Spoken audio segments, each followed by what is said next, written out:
friends, welcome back to Judy's Cooking Diary. இன்னைக்கு நம்ம beginners கூட ஈஸியா செய்யற மாதிரியான ஒரு ஹெல்த்தியான ரெசிபி தான் பார்க்க போறோம். வாங்க வீடியோக்குள்ள போகலாம்.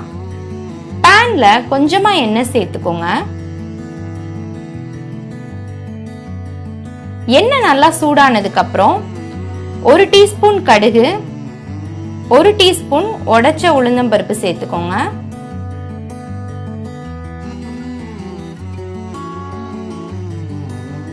ஒரு டீஸ்பூன் கடலைப்பருப்பு, கொஞ்சமா இஞ்சிய பொடியா கட் பண்ணி சேர்த்துக்கிறேன். ஒரு பச்சை மிளகாய பொடியா கட் பண்ணி சேர்த்துக்கோங்க.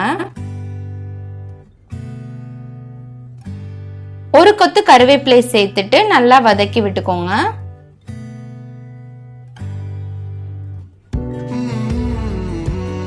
நல்லா பொரிஞ்சதுக்கு அப்புறம் ஒரு பெரிய சைஸ் வெங்காயத்தை பொடியா கட் பண்ணி சேர்த்துக்கோங்க. இதுக்கு பதிலா சின்ன வெங்காயம் கூட நீங்க சேர்த்துக்கலாம். வெங்காயம் நல்லா வதங்கணும்.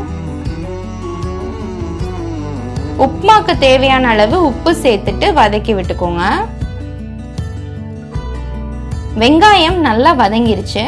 இதுல ஒரு பெரிய தக்காளிய பொடியா கட் பண்ணி சேர்த்துக்கிறேன். தக்காளி சேர்த்துட்டு 1 நிமிஷம் நல்லா வதக்கிக்கோங்க.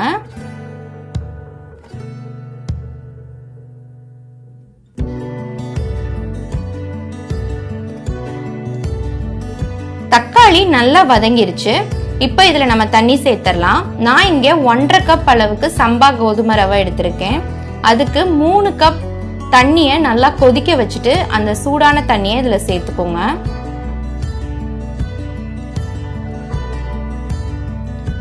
கொதிக்கிற தண்ணியில 1.5 கப் அளவுக்கு கோதுமை ரவையை சேர்த்துறேன்.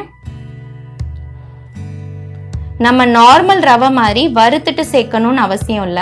இந்த கோதுமை ரவை வந்து நம்ம கொதிக்கிற தண்ணியில டைரக்டாவே சேர்த்துடலாம்.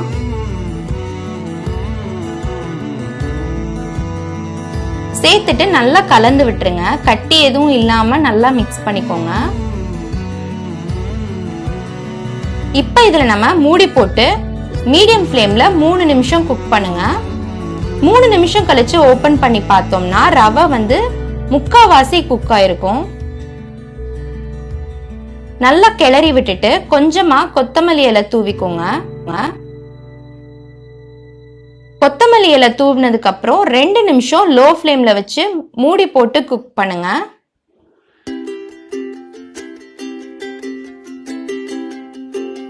ரெண்டு நிமிஷம் கழிச்சு அடுப்பை ஆஃப் பண்ணிட்டு 10 நிமிஷம் மூடிய திறக்காதீங்க. அதுக்கப்புறம் ஓபன் பண்ணி பாருங்க. இப்ப நான் மூடி போட்டுறேன். 10 நிமிஷத்துக்கு இதை திறக்கல. 10 நிமிஷம் கழிச்சு ஓபன் பண்ணி பார்த்தோம்னா நமக்கு நல்லா பொல பொலன்னு சூப்பரான கோதுமை ரவா உப்புமா ரெடி ஆயிடுச்சு. கண்டிப்பா உங்க வீட்டுல ட்ரை பண்ணி பாருங்க. இது கூட தேங்காய் சட்னி தான் பெஸ்ட் காம்பினேஷன். ட்ரை பண்ணி பார்த்துட்டு எப்படி இருக்குன்னு எனக்கு கமெண்ட்ல சொல்லுங்க. இந்த வீடியோ உங்களுக்கு பிடிச்சிருந்துச்சுன்னா லைக் பண்ணுங்க. மறக்காம என்னோட சேனலுக்கு சப்ஸ்கிரைப் பண்ணிக்கோங்க. நான் உங்களை இன்னொரு இன்ட்ரெஸ்டிங்கான ஒரு வீடியோல மீட் பண்றேன். அது வரைக்கும் ஸ்டே டியூன். பை.